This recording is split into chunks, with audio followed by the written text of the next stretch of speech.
previous RTD steering committee, and I'm going to talk a little bit about those here in a minute.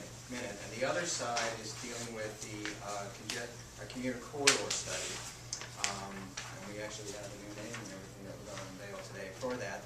But so we have, in the second half of our agenda today will be exclusively for that study. And the consultants are back to talk about some of the parallel facilities to the corridors and just summarize the goals and everything that we met and talked about last time. So we're really hoping, going forth now, the consultants are really going to get into the financing side of this for our next meeting, which I know many of you are very interested in. And just plugging away. We've spent a lot of time getting the cake ready to put in the oven. Yes, indeed. And I think we're all anxious to see what it'll look like when it comes out. We're on item 2 of the agenda. I'll need a motion to approve the summary of our meeting from March 14th. So moved. Second. All in favor say aye. Aye. It's unanimous. On to item 3. I'll introduce Doug to, as the agenda says, for the regional transit governance models that were evaluated during the round 1 of RTD. Great, thank you, sir, very much. And we did a lot of this. I'm really going to concentrate on the governing structure portion of what the subcommittee's focus was, the governance and finance subcommittee's focus was in the original RTD. Just to summarize, just to refresh your memory, I will hit on some of the models that we looked at that I discussed in our first meeting earlier this year. But I want you to remember throughout this presentation that there were really 3 considerations that the Finance Governance Committee looked at when considering what type of district or what type of RTA model would be the most important. And those 3 things were that it had to be able to contain the recommendations of the 2005 Fixed Skyway Study. So all the recommendations that were in there, we had to have a geography large enough that it would accommodate all of those fixed skyway improvements.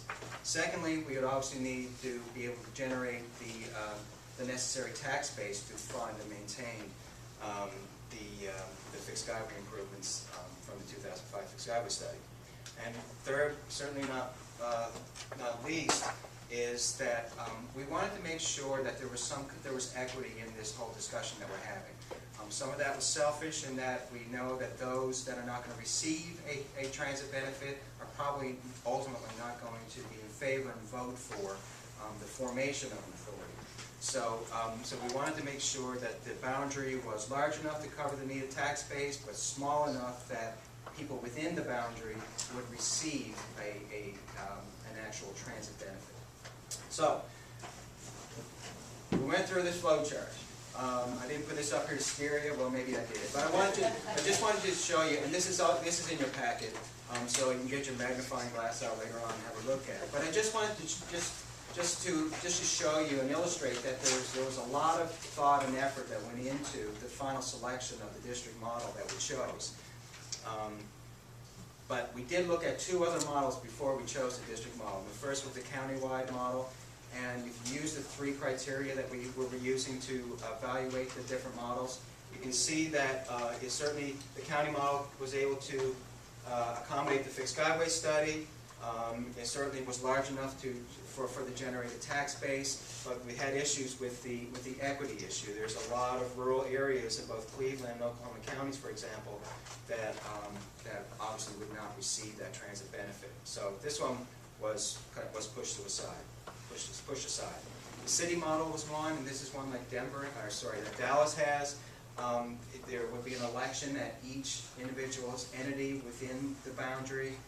Some of the drawbacks of that, of course, is that what happens if 1 or 2 or more entities don't approve it? You would have holes in your system, thereby affecting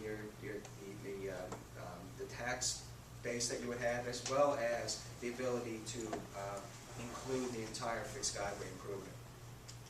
So we ultimately decided on this district model, and we first chose what we call the urbanized area boundary. And it's a census-designated boundary, and it basically what it does, it's defined as boundary 1,000 people, John Sharper, 1,000 people per square mile is how it's defined. And you can see this boundary, accommodates most everything that we want it to accommodate. It contains all the fixed skyway study, the necessary tax base, and it also has that equity component to it. So we felt very good about this. You can see that it's a new geopolitical boundary. It's not like any, it doesn't align itself with city boundaries or anything like that. It's very much like the school district boundary. And you can see that based on just some additional work we did, it is able to accommodate all the employment. It's basically like 95% of the employment that's in our area, as well as 95% of the population that was reversed, this employment. And over 92% of the employment within our area. So we felt very good about it going in. But we did talk to the Oklahoma Tax Commission, and they felt that we should try to align ourselves up with some kind of geopolitical reference boundary that was available. So we tried to match it up with several boundaries that were in existence, school districts, state house districts, and what have you. It didn't work very well. So we ended up going with the precincts. And I know you can't see this, it's real faint, but you can probably see the light blue here. These are the precincts that kind of were close to what our UZA boundary was. So ultimately, we chose the blue boundary to represent it because it matched up with the precinct.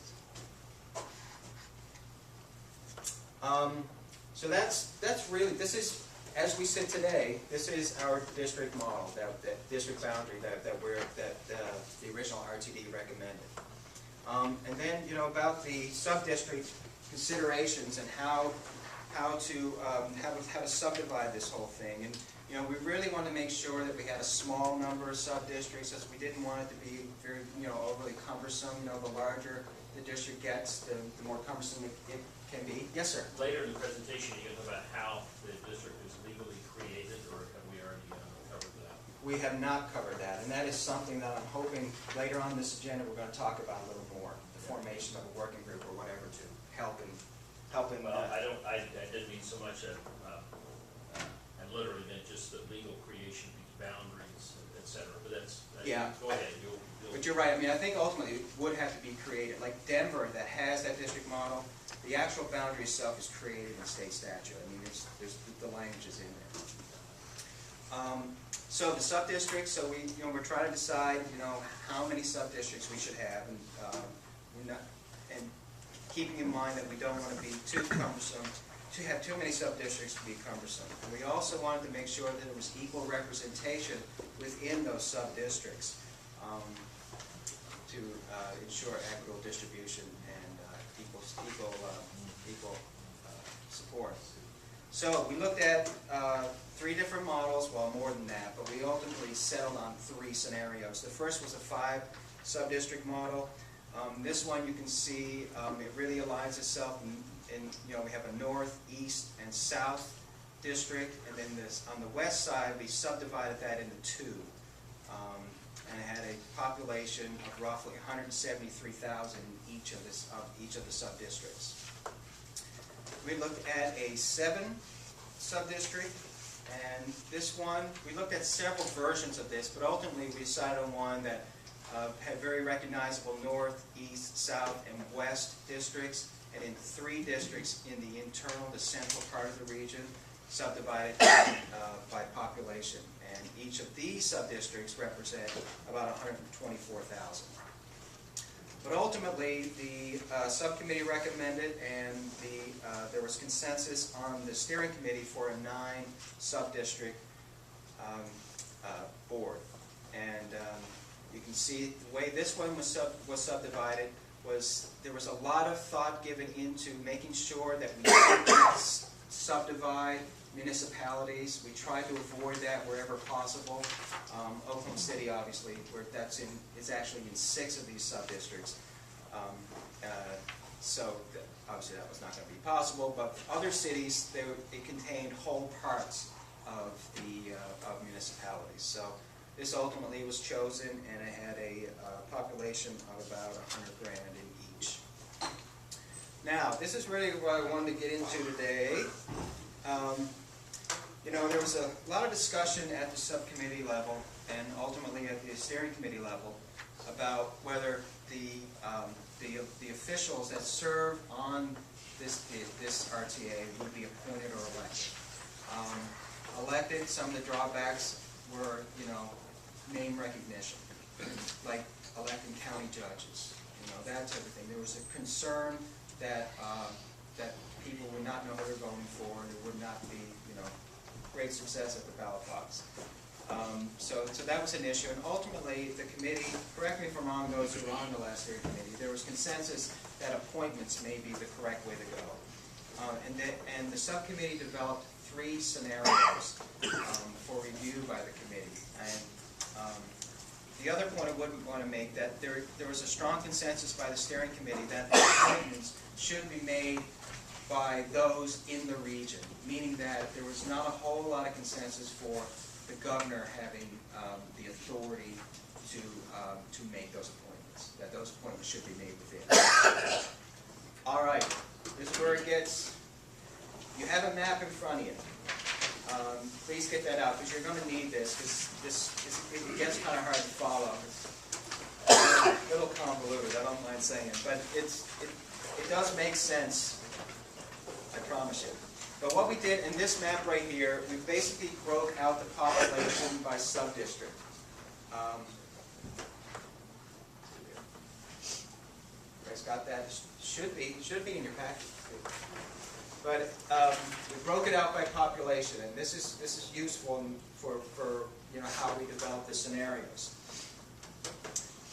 You can see that within this map, Oklahoma City, they represent the largest entity within 6 of the 9 sub-districts, and that was an issue that we had to explore. And we had some questions about whether we should allow Oklahoma City to be represent 6 of the 9 or 5 of the 9 or whatever. So what we decided on in the first scenario was this. It was based on a 9-member subcommittee, or 9-member RTA, Regional Transit Authority, with the largest percentage of population, with the entity with the largest percentage of population within the district. They're the one that leads the appointment process. I also point out that these scenarios, they're also in your packet right underneath the map, so you might want to follow along, because it does get a little bit hard to follow, a little complicated. But basically, what happens is that the entity with the largest population, for example, let's pick one.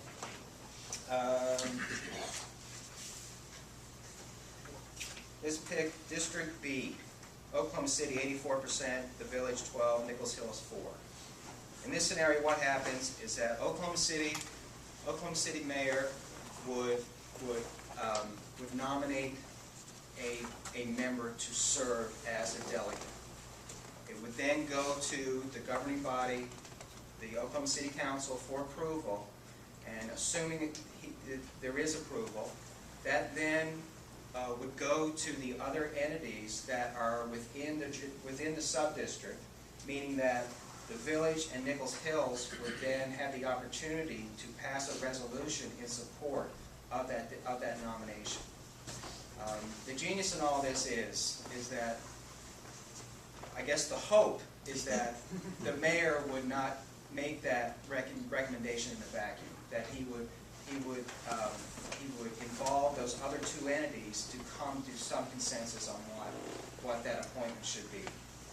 So he would make that appointment, make that nomination, approved by Oklahoma City, and then go to the Village and Nichols Hills and pass a resolution of support, and then ultimately it would pass. However, if the governing bodies of the entities representing 20% of the sub-district population, or a majority of the district of the entities within that district voted against it, then the process would have to start over.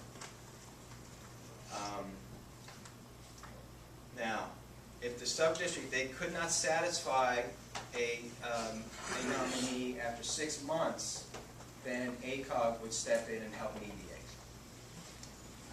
The one thing, caveat in this whole scenario is that, it is this right here, it's this statement right here. No one entity will have more than 5 seats. As I mentioned to you earlier, based on the map, Oklahoma City has the majority of population in 6. Well, we stipulated that in District H, the city of Moore would lead that appointment.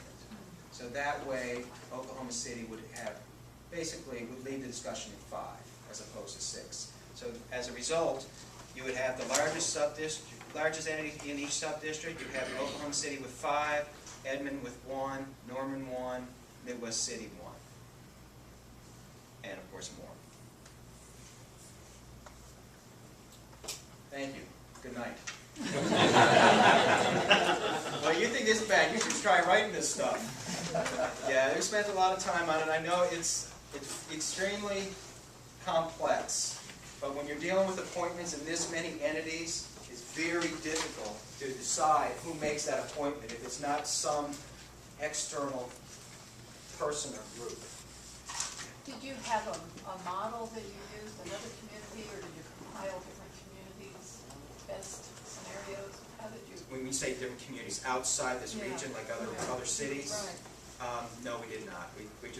We built this from the ground So it's up. totally self-created. It's Yeah, pretty- it sure was. Well, we brought in Denver. Yeah, we brought in Denver to talk about the district Seattle? model. No, just Denver we brought in. We studied Seattle. Yes. But Denver, as I recall, was different. They had a similar district setup, but they elected their each individual. That's correct. So the appointment aspect of it is different. That's correct. But it kind of resembles Denver's model other than that, as I That's recall. exactly right. Yeah. Yeah. My question was related to the census data, and I guess this is 2000. Yes, Would this be updated upon the official release of census data? it would. And have you done any scenario tests, based on just kind of a quick analysis, it doesn't seem like that would tip the balance in terms of We municipalities? haven't, but, yeah, we really don't know, to be honest, but we don't think it would. And, you know, I mean, it would be, you know, it would be a breathing commission, you know what I mean? I mean, those boundaries will change, and Denver's changes as well. There's some flexibility with it, you know, So- they add, So they would readjust to be equal, yes. balanced in terms of population? Exactly. So, that's scenario 1. Scenario 2 gets a little easier from here on out. Scenario 2 was an 11-member board. And the difference is that there are 2 at-large members that we're suggesting. So the first part remains the same, that the community with the largest population would lead the nomination process. And then you would also have 2 at-large seats as well. And those seats would be made available to the local governments that represented 5% or more. But it does not include districts, entities with a district population that was the largest entity within those sub-districts, right? So Oklahoma City does not have an opportunity for another seat. Edmond doesn't. Norman doesn't.